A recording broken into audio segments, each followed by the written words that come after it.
BN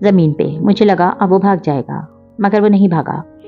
میں اب تک بے یقین تھا، شوق میں تھا. پھر وہ میری طرف آیا. شاید مجھے لگا کہ اب یہ مجھے اٹھائے گا. وہ میرا دوست تھا، وہ میرا بہت اچھا دوست رہا تھا، مگر اس نے مجھے بوٹ سے ٹھوکر ماری. وہ میرے منہ پر رک کر سانس لیا. وہ میرے منہ پہ جوتے سے ٹھوکریں مارتا رہا، ساتھ میں وہ مجھے گالیاں بھی دے رہا تھا. وہ کہہ رہا تھا کہ میری وجہ سے وہ ہمیشہ آؤٹ شائن ہو جاتا ہے، میرے سامنے وہ بحث نہیں لگ سکتا. وہ مجھے مارتا گیا بری طرح. گولی سے زیادہ تکلیف دہ وہ ٹھوکریں تھیں، وہ بوٹ کی ٹھوکریں جو میرے منہ پہ آ لگی تھیں. اسکرین پہ اب زخمی سعد یوسف کی پولیس فوٹوز دکھائی جا رہی تھی. زخم چہرہ، زخمی جسم، بند آنکھیں، رشتہ خون. لوگ کہتے ہیں روحانی اذیت زیادہ ہوتی ہے، مگر میں آپ کو بتاؤں جسمانی اذیت زیادہ برا حال کرتی ہے. اس لیے تو قیامت کے بعد برے لوگوں کے لیے جہنم کا وعدہ ہے. جسمانی اذیتوں کی جگہ یہ نہیں وعدہ کیا گیا کہ مشرکوں کو ڈپریشن ہوگا یا ان کے دل ٹوٹ جائیں گے، ان کو تن ستانے سے اداس کیا جائے گا، بلکہ جسمانی عذاب کی وعید سنائی گئی. وہ تکلیف، وہ اذیت، وہ بہت زیادہ تھی. وہ اس لمحے میرے منہ سے ایک ہی بات نکلی تھی، اللہ حساب لے گا. اینکر اب بریک پہ جا رہا تھا. کوئی ٹرانس سا ٹوٹا تھا. گردنیں مڑی، نگاہیں اٹھی. سب نوشیروہ کو دیکھ رہے تھے. کوئی سمجھ نہیں پا رہا تھا، کچھ نہیں بول رہا تھا، بس نظر اس پہ گاڑ دی تھی. وہ ملامتی، وہ اندر تک اتر جانے والی غسیلی نظریں، وہ نفرت انگیز نظریں. وہ وہاں موجود ہر شخص مدھم زد بتیوں میں صاف نظر آتے اسٹول پہ بیٹھے شیرو کو دیکھ رہے تھے. نوشیروہ چیخ چلا کر بہت کچھ کہنا چاہتا تھا، مگر الفاظ دم توڑ گئے تھے. وہ دھیرے سے اٹھا، والیٹ اور چابیاں اٹھائیں، فون جیب میں ڈالا. سب اسے گھور رہے تھے. دروازے کی طرف بڑا. نظریں انی کی طرح اس کے سارے وجود میں اتر رہی تھی. اسے پسینہ آنے لگا تھا. وہ تیز تیز قدم اٹھا رہا تھا. دروازہ دور تھا. نظریں اسی کا پیچھا کر رہی تھی. اس کا تنفس تیز بے ترتیب ہو رہا تھا. نفرت، ملامت، غصہ، وہ سارے جذبات آگ کی لپیٹوں کی طرح اس کا پیچھا کر رہے تھے. گویا یہ لپیٹیں اس کو کھا جائیں گی. بدقت وہ باہر نکل پایا تھا، مگر اس ساری تپش نے کاؤنٹر پہ رکھے گلاس میں تیرتی برف کی ڈلیوں کو پگھلا دیا تھا. برف کی جمی پرتیں پانی بنتی جا رہی تھیں. آج استغاثہ اگلی پیشی پہ گواہوں کو پیش کرے گا. تمام کاغذات عدالت میں جمع کرا کے جج صاحب کی سخت خدری آواز نے نوشیروہ کو چونکا دیا تھا. وہ ایک دم بے اختیار گردن موڑ کر استغاثہ کی کرسی کی طرف دیکھنے لگا. وہاں سعدی اسی طرح اداس سا بیٹھا تھا. زمر اب اٹھ کر جج صاحب کے ڈیسک تک جا کھڑی ہوئی تھی. ہاشم ہاتھ میں کاغذ پکڑے کچھ کہہ رہا تھا اور امیر فائل سے کاغذ نکال کر اسے تما رہا تھا، مگر شیرو کی نظریں اس کی اداس چہرے پہ جم سی گئیں. سعدی وہاں نہیں تھا. اس کا گہرا خیال اسے یہاں سے دور کسی جنگل بیاباں سے گزار کر، برف کے سمندر اور سنہری ریت کے محل عبور کروا کر، نیلی جھیل اور سفید چٹیوں کے اوپر سے اڑا کر، اونچی آبشاروں کی سطح پہ تہرا کر، اس کا خیال اس کو وقت میں پیچھے لے جا رہا تھا. 2 ماہ پہلے مورچال کی دیواروں سے چمٹی سبز بیلیں اداس اور ویران لگتی تھیں. زمر اپنے کمرے میں کھڑی تھی. بیڈ پہ سفری بیگ کھلا تھا اور وہ اس میں کپڑے تہہ کر کے ڈالے جا رہی تھی. انداز سے شدید اکتائی ہوئی لگتی تھی. دفعتاً سر کو اٹھا کر کونے میں کھڑے خفا اور برہم سعدی کو دیکھا. میں نے یہ تمہارے لیے نہیں کیا، 10ویں دفعہ بتا رہی ہوں. آپ نے ایسا سوچا بھی کیسے؟ وہ ذرا بے بس پریشانی میں قریب آیا. اگر آپ ٹرائل کے لیے فارس فارم کو چھوڑ دیں گی تو کیا میں یوں خوش رہوں گا؟ میں ان ٹپیکل عورتوں میں سے نہیں ہوں جو ہر دوسرے دن کسی ٹی وی ڈرامے میں شوہر کو قربانی کر رہی ہوتی ہیں. میں تو صرف سر جھٹکا اور بیگ کی زپ بند کی. میں صرف ایک کوشش کری تھی، مگر بہرحال اب کوئی ٹرائل نہیں ہوگا. کیس فائلوں میں دب جائے گا، اس لیے میں کچھ دن کے لیے یہاں سے جا رہی ہوں. پلیز مجھے مت روکنا. وہ خفگی سے اسے دیکھتا رہا. آپ جا رہی ہیں اور چاہتی ہیں کہ میں آپ کو نہ روکوں؟ پھر گہری سانس لی. آپ نے سوچا بھی کیسے کہ میں آپ کو روکوں گا؟ کب سے لگنے لگا میں آپ کو اتنا خود غرض؟ کیا میں آپ کو سکون سے چند دن نہیں گزارنے دوں گا؟ نہیں چاہیے مجھے ایسا ٹرائل جس کے لیے مجھے آپ دونوں کی قربانی دینی پڑے. زمر کے لبوں پہ اداس مسکراہٹ بگڑی. مگر مجھے تو چاہیے تھی نا. خیر، جب میں واپس آؤں گی تو ہم مل کر کچھ حل نکالیں گے. اور پھر کوئی کیس نہیں لڑ رہے ہم. کم از کم آپ کے واپس آنے تک میں اس موضوع پہ کوئی بات نہیں کرنا چاہتا. اوکے. زمر نے ہاتھ اٹھا کر اسے تسلی دی. اب میں پیکنگ کر لوں؟ اور یہ آبدار صاحبہ کب سے آپ کو تنگ کر رہی ہیں؟ اس کو میں کل فکس کرتا ہوں. شدید غصے میں تھا. زمر ایک دم ہنس پڑی. ہنسی کیوں؟ تم تو ایسے کہہ رہے ہو جیسے کوئی گنڈا بدماش مجھے بس اسٹاپ پہ روز تنگ کرتا ہو. ارے یار، وہ ایک اچھی لڑکی ہے اور وہ اس کو تمہارے 2 نمبر ماموں اچھے لگتے ہیں. ظاہر ہے کوئی ہمت بڑھائی ہوگی ان صاحب نے جو بات یہاں تک پہنچی. نہ چاہتے ہوئے بھی آخر میں لہجہ ذرا جل سا گیا. سعدی کے ماتھے کے بل ڈھیلے پڑے. ذرا سا مسکرائے. ایک وقت تھا وہ آپ کو زہر لگتے تھے. شہد اب بھی نہیں لگتا، زہر ہی ہے. سر جھٹک کر وہ پرس میں چیزیں ڈالنے لگی. پھر اس کی نگاہوں کو ارتکاز کو محسوس کر کے چہرہ اٹھایا. مسکرا کر اسے دیکھ رہا تھا. کیا؟ کچھ نہیں. ہنس کر سر جھٹکا. آپ آرام سے جائیں. اب ہم کسی ٹرائل کا نہیں سوچیں گے. زمر سے چند لمحے دیکھتی گئی جیسے کنفیوز ہو. پھر امید بندی. تم سچ کہہ رہے ہو نا؟ میرا مطلب ہے تم ٹھیک ہی ہو نا؟ اب ہو گیا ہوں ٹھیک. آپ کو خوش دیکھ کر ٹھیک ہوں میں.